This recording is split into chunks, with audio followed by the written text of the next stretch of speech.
자, 오늘은 교재 57쪽입니다. 오늘은 교재 기도의 자료집 27쪽입니다. 10월 20일 월요일 사랑 2000도 섬김 2000도 제목을 같이 읽어봅니다. 시작. 다시요. 시작. 보호하심. 예수 믿는 사람들의 특징이 무엇일까요? 어떤 사람들은 술 마시지 않고 담배 피우지 않는 것이라고 합니다. 어떤 사람들은 주일에 교회에 나가는 것이라고 합니다. 어떤 사람들은 모든 일을 하기 전에 잠시 기도하는 것이라고 합니다. 어떤 사람은 헌금 잘하는 것이라고 합니다. 물론 그런 것도 예수 믿는 사람들의 특징이 될 수 있을 것입니다. 하지만 정말 이런 것들이 하나님께서 구별하시고 바라시는 믿음의 사람과 세상 사람들의 차이점일까요? 아닐 것입니다. 예수 믿는 사람의 가장 큰 특징은 평소에 보여지는 모습이 아니라 어려운 일을 만날 때에 그에 대처하는 모습에서 찾아야 합니다. 어려움 앞에 좌절하지 않고 평소와 같이 하나님을 의지하고 당당히 어려움에 맞서는 모습일 것입니다. 더 나아가 하나님 이 고통 속에서 주시는 사랑과 더 큰 은혜를 깨닫게 하시니 정말 감사합니다 라는 고백 하나 할 수 있다면 더 멋진 믿음의 사람이 구별할 수 있을 것입니다.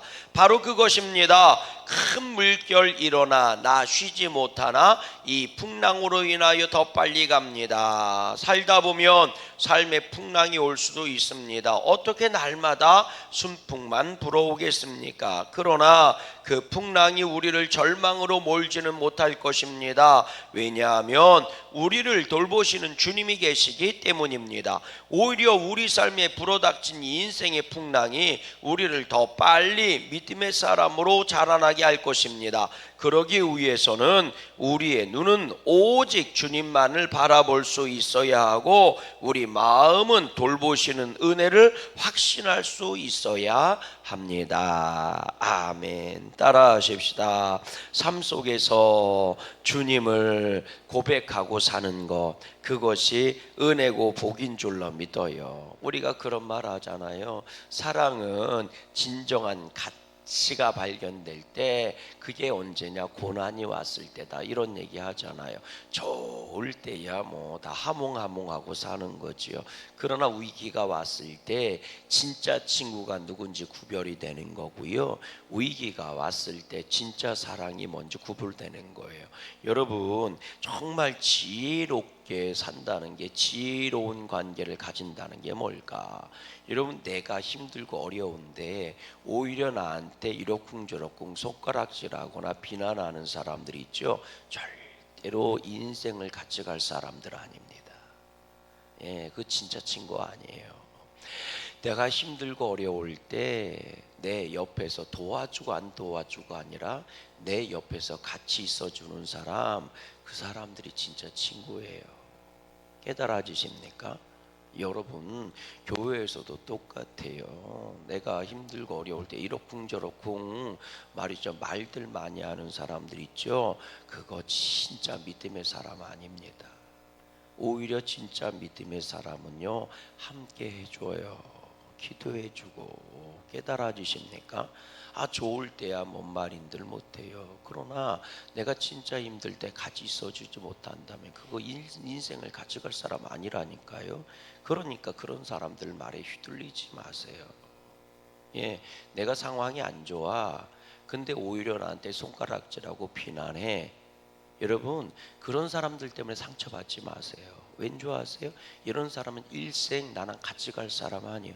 나하고 같이 갈 사람이 아닌데 왜 그런 사람들한테 내가 영향을 받고 살아요? 그게 미련한 사람이지. 이해가 되세요? 여러분 나를 축복해주고 나와 함께 해주고 나를 위해 애써주는 사람의 영향을 받아야지. 아멘이십니까? 왜 내 원수 덩어리한테 영향을 받아서 내 인생을 망가뜨립니까? 이게 불쌍한 사람이에요. 가끔 가다 보면 어떻게 그럴 수 있느냐고 막 그러는데 그 사람이요, 신경 쓰지 마세요. 그냥 버려. 뭘 그걸 끌어안고 있어요? 버려. 자고로 인생을 살면서 사람들이 의리라는 게 있어야지. 좋을 때는 같이 쳐 드시고 나서 나쁠 때는 오히려 날 잡아먹으려고 달려들면 내 인생에 도움이 하등도 안 되는 사람을 뭐 하려고 옆에 두고 삽니까? 그냥 갖다 버려. 그게 지혜예요. 그게 지혜예요. 근데 미련맞게 오히려 그런 사람들 때문에 응응거리고 울고 불고 난리를 쳐. 네가 미련한 거예요. 네가 미련. 하나님이 알게 해주신 거예요. 하나님이 너한테 깨닫게 해준 거예요. 저거 친구 아니라고. 저거한테 너 사로잡히지 말라고. 저것 때문에 너 마음 쓰고 애쓰지 말라고 하나님이 알게 해주신 거야. 그럼 그 지혜를 깨달으면 되지. 이해가 되세요? 그럼 그 지혜를 깨달으면 되지. 그거를 막 전전긍긍하고 앵앵거리고 응응거리고 엉엉거리고 아이고 미련한 것. 진짜 뭐가 뭔지를 몰라요. 진짜 뭐가 뭔지를 몰라요. 진짜는요, 내가 힘들 때 너를 위해서 기도해 주는 사람이고 너랑 같이 있어주는 사람이고 한 번이라도 어깨를 더 두드려 주는 사람이에요. 그런 사람이 진짜야. 근데 오히려 그런 사람은 몰라보고 왠 줄 아세요? 네가 아직도 어둠 속에 있기 때문인 거예요. 네가 아직도 어리석음 속에 있기 때문인 거예요. 그러니까 그런 것 때문에 전전긍긍하고 사는 거예요. 깨달아지십니까? 이해가 되세요?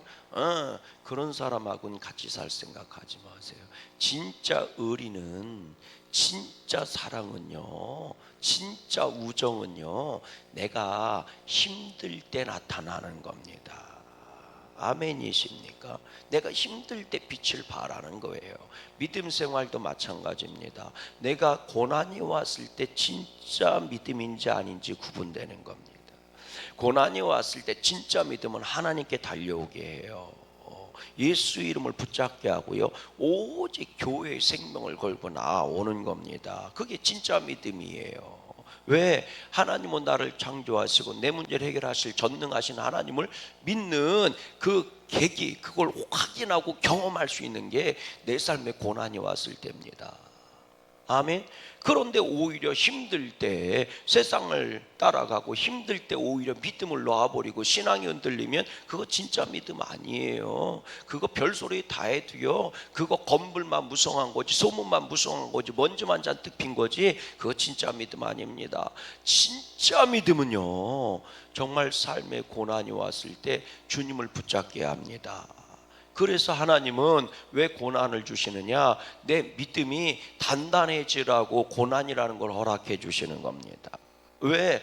그 고난과 싸울 때 내 믿음이 뭐 하는 거예요? 단단해지는 거예요. 사람은 싸울 때 단단해지는 겁니다. 생명 있는 건 싸워야 단단해지는 거예요. 아멘이십니까? 싸우지 못하는 생명은요, 이기지 못한 생명은요, 단단해질 수가 없습니다. 그래서 겨울을 경험한 나무들이 단단한 나무가 되는 거예요. 태풍을 견뎌낸 나무들이 큰 나무들이 되는 겁니다. 아멘이십니까?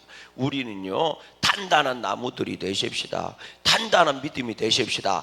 작아도 단단해야지 뭐를 뚫는 거예요? 철판을 뚫고 나가는 거예요. 겨자씨 마냥 작은 믿음이라고 얘기하는데 겨자씨만큼 작아도요, 그 겨자씨만한 작은 믿음이 어떻게 나무를 바다에 심기고 산을 옮기는 대단한 능력을 행할 수 있어요? 단단하기 때문이에요. 그 안에 생명이 있기 때문입니다. 여러분, 생명 있는 건 콘크리트 바닥도 뚫고 나온다니까요.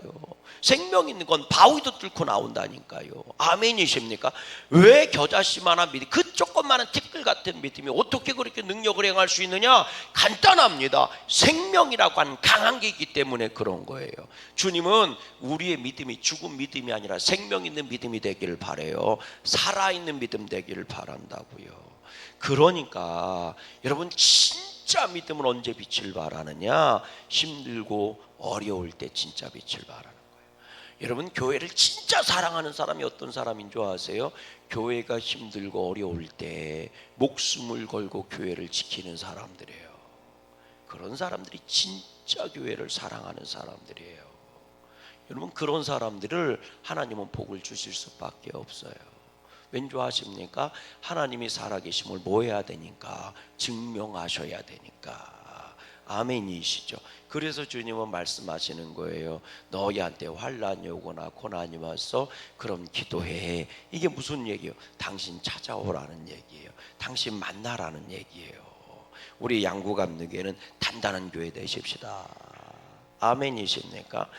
등치가 큰 한 대 퍽 때리면 구멍이 뻥뻥 뚫리면 총 맞은 것처럼 펑펑 가슴이 뚫려버리면 그 본소용이 있어 그냥. 응? 총 맞은 것처럼 가슴이 펑펑 뚫리는 거예요. 다 소용없어 그런 거. 뭔 힘이 있겠어요 그거. 어디다 써먹고 써. 단단해야지. 아멘이십니까? 여러분 생각해 보세요. 다윗이 골리앗을 향해 달려갈 때 손뭉치 들고 달려간 거 아니요? 짱돌 들고 달려간 거지. 짱돌이 뭐요? 성경에 얘기하잖아요. 골짜기에 가서 냇가에 가서요 조약돌 주워 갖고 온 거예요. 그 조약돌이 어떤 돌인 줄 아십니까? 물을 흐르고 비가 올 때 굴러서 아주 반질반질하고 말이죠. 아주 그냥 차돌처럼 단단한 짱돌이에요. 짱돌. 그러니까 골리앗의 이마를 뚫어버린 거지. 아멘이십니까? 아이 손뭉치 갖고 달려가 봐요. 백날 집어던져봐. 뚫리나 안 뚫리지. 단단해야 돼요. 옆 사람 인사하십시다. 믿음을 단단하게 만드세요. 그냥 총알처럼 단단하게 만들어야 그냥 한 번에 뚫고 나가는 거지. 할렐루야. 세상 힘들고 어렵다고 그러는데 여러분 단단한 교회는요 그 세상 뚫고 가는 거요. 단단한 믿음은 인생의 고난도 뚫고 가는 거요. 할렐루야. 가지고 이 세상 거 뭐 별거 있어요? 이 세상 거 별거 없어. 아무리 대단해 보여도요 이 세상 유한한 거요. 아멘이십니까? 몸뚱아리 아무리 대단하면 뭐예요? 이거 다 늙고 병들면 죽는 거요. 뭔 얘기인지 아세요? 여러분 생각해봐요. 아무리 건강하고 단단하면 뭐해? 병들고 죽는 거 똑같은 거요. 아파도 병들고 죽는 거고, 든든해도 병들고 죽고, 허우대 멀쩡해도 병들어 죽는 거고, 잘생긴 것도 병들어 죽고, 못생긴 것도 병들어 죽는다니까. 그러니까 이 잘생겨도 병들어 죽어. 결국은 아무리 잘생기고 뭐해? 병들어 죽지. 운동 많이 해도 병들어 죽는 거 똑같은 거요. 어이구 참나. 이 세상 결국은 망할 세상이요. 아무리 대단한 것처럼 보여도요 망할 세상이라니까. 망할 세상이요. 여러분 아무리 돌멩이 바위덩어리가 대단해도요 여러분 위에서 천정에서 처만 밑에서 떨어지는 물방울이 결국 뚫어버린다니까요. 그러니까 겁먹지 마세요. 영원한 건 믿음이요. 그러니까 하나님이 우리에게 주신 믿음 갖고 그냥 뚫고 가는 거요. 할렐루야. 이 세상에서 못 누려? 괜찮어. 천국 가서 누리면 돼. 따라하십시다. 이 세상에서 못 누리면 천국에서는 상급이 되는 거다. 아멘? 그럼 이 세상께서 다 먹고 누리니까 천국 가기 싫은 거요. 뭔 얘기인지 아세요? 이 세상에서 먹을 거 다 먹고 놀러 다닐 거 다 놀리고 이 세상이 얼마나 좋은지 이 세상이 천국이요. 그러니 천국 가기 싫은 거예요. 왜? 심심할까 봐. 천국 가면 심심할까 봐. 근데 이 세상에서 하나도 못 누리잖아요. 그럼 천국 가고 싶은 거요. 왜? 나도 맛있는 거 먹어보고 싶어서. 이 깨달아줘야 되는데 이 세상에 좋은 것들을 다 누려봐. 천국 가고 싶은가? 이 세상이 천국인데 가고 싶겠어요? 그러니까 누리면 누릴수록 세상을 못 떠나고 애걸복걸 안달복걸 하는 거예요. 근데 생각해봐요. 이 세상이 힘들고 어려워봐. 그럼 내 입에서 나오잖아. 뭐라고 나와요? 빨리 죽어야지. 왜요? 천국 가게. 빨리 죽어야 천국 가지. 그러잖아. 맞아 틀려? 맞지요? 거봐. 그러니까 사람은 나이를 먹을수록 늙고 기운이 빠지고 힘들어지고 아프지는 거요. 왜? 그래야 천국을 뭐 할 거니까? 소망할 거니까. 그러니까 예수 믿는 사람 몸 아파봐요. 그런 몸 늙고 아파봐. 다 뭐라고 그래? 내가 이때 신방 가보면 다 똑같은 얘기해. 목사님 빨리 죽고 천국 갔으면 좋겠어요. 그런다니까. 아멘이지. 거봐. 내가 거짓말 안 시킨다니까요. 아이고. 몸 건강하게 봐. 몸 건강하고 살만하면 뭐라는 줄 아세요? 목사님 돈을 벌어야 되는데 직장을 위해서 기도해. 이렇게 나와. 내 몸 무지하게 아프고 막 헐떡헐떡거려 봐. 그럼 뭐라는 줄 아세요? 목사님 빨리 죽게 기도해 주세요. 천국 가게. 이런다니까. 어떤 게 믿음이 좋은 거예요? 어이구 참나. 그래서 믿음의 사람도 나이 먹으면 늙고 아프고 힘든 거요. 그래야 천국을 간절히 소망할까? 그럼 주님이 간절함이 찼을 때 딱 데리고 가는 거예요, 천국에. 그래 천국 가요. 드디어 할렐루야 이러면 천국에 들어가는 거지. 세상 거 다 누리는 거 데리고 가봐요, 천국에. 그럼 뭐라고 그러겠어? 아이씨 왜 이렇게 빨리 데리고 가셔 하나님, 아이씨 이러면서 가지 않겠냐고. 깨달아줘야 되는데 뭔 말인지. 믿음은 고난이 왔을 때 진가를 발휘하고 그 속에서 거친 풍랑 속에서 단단해지는 겁니다.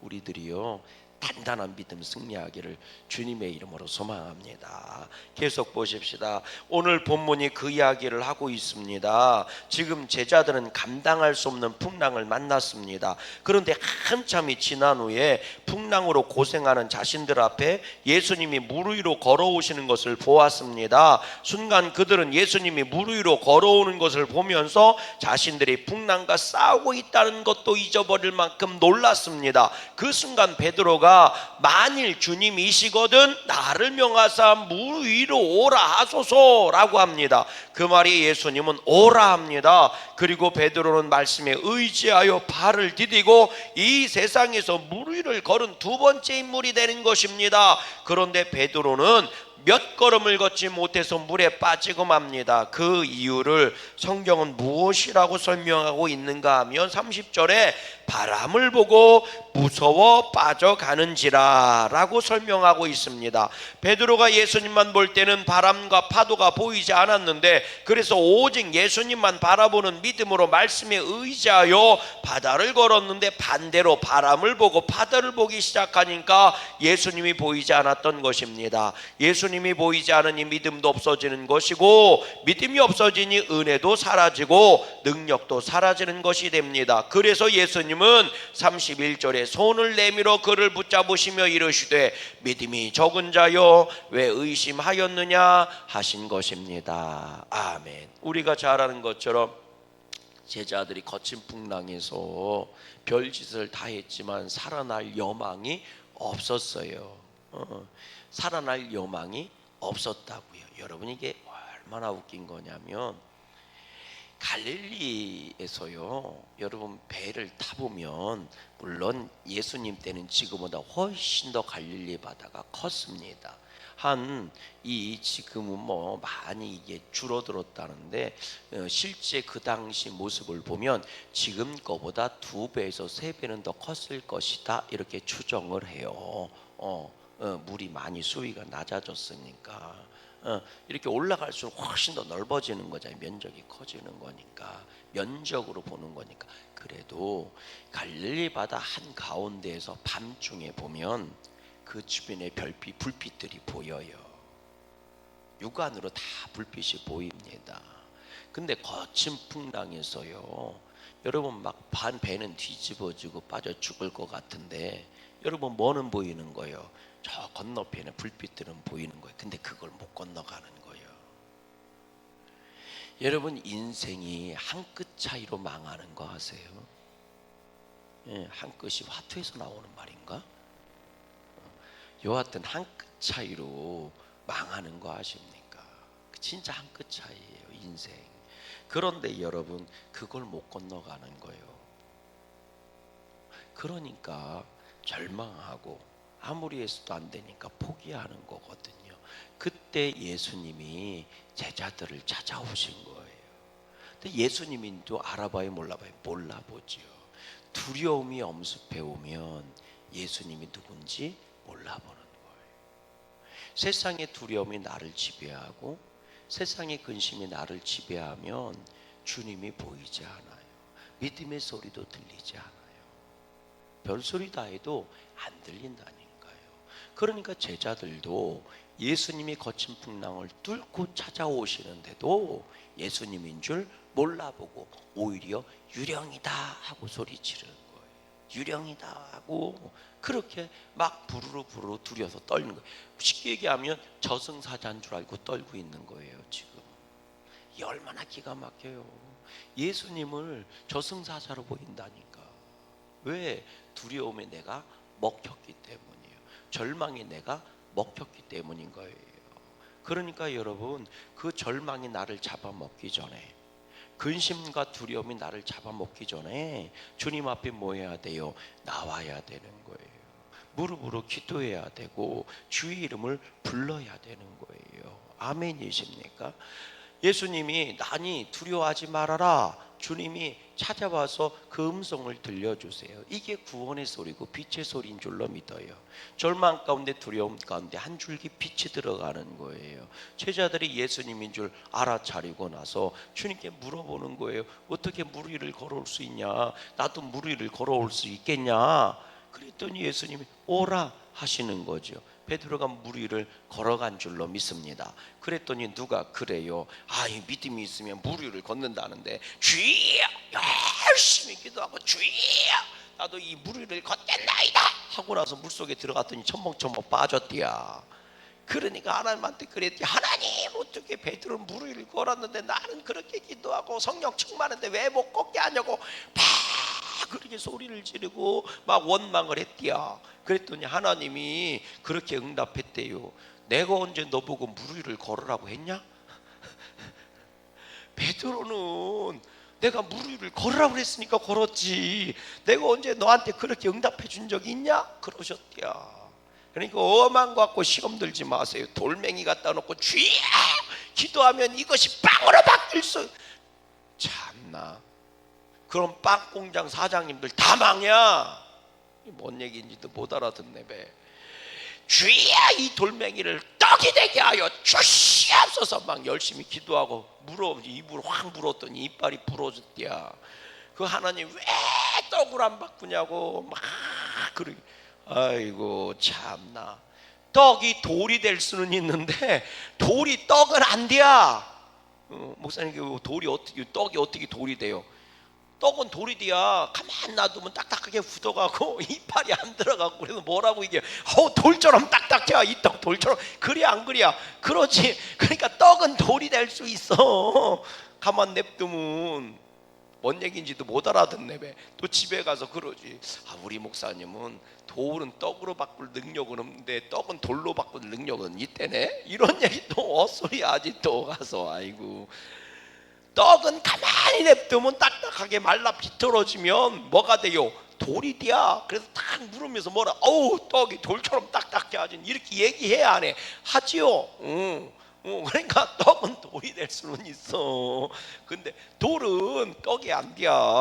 왜? 주님은 절대로 돌멩이를 떡으로 바꿔주지는 않아요. 왜 그래요? 너는 떡 먹고 살아라 이렇게 말씀하셨으니까. 예수님도 돌을 떡으로 바꿨어요, 안 바꿨어요? 안 바꿨어. 그러니까 네가 백날 그러면 예수님이 그럴 거예요. 나도 마 돌을 떡으로 안 바꿔 먹었다 이렇게 얘기하실 거예요. 무슨 얘기인 줄 아세요? 내가 백날 자꾸 그렇게 얘기하면서 믿음을 시험하는데 엉뚱한 거 시험하지 말고, 아멘, 기도했을 때 응답이 임하는 걸 갖고 시험하세요.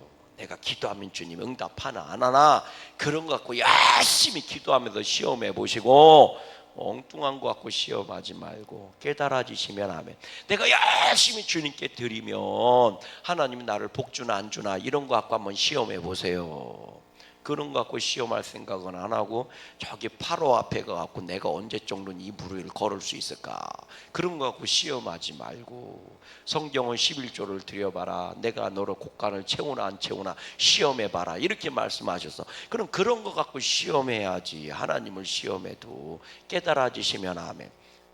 오늘 엉뚱한 거 갖고 돌아다니지 말고 믿음 갖고 돌아가십시다.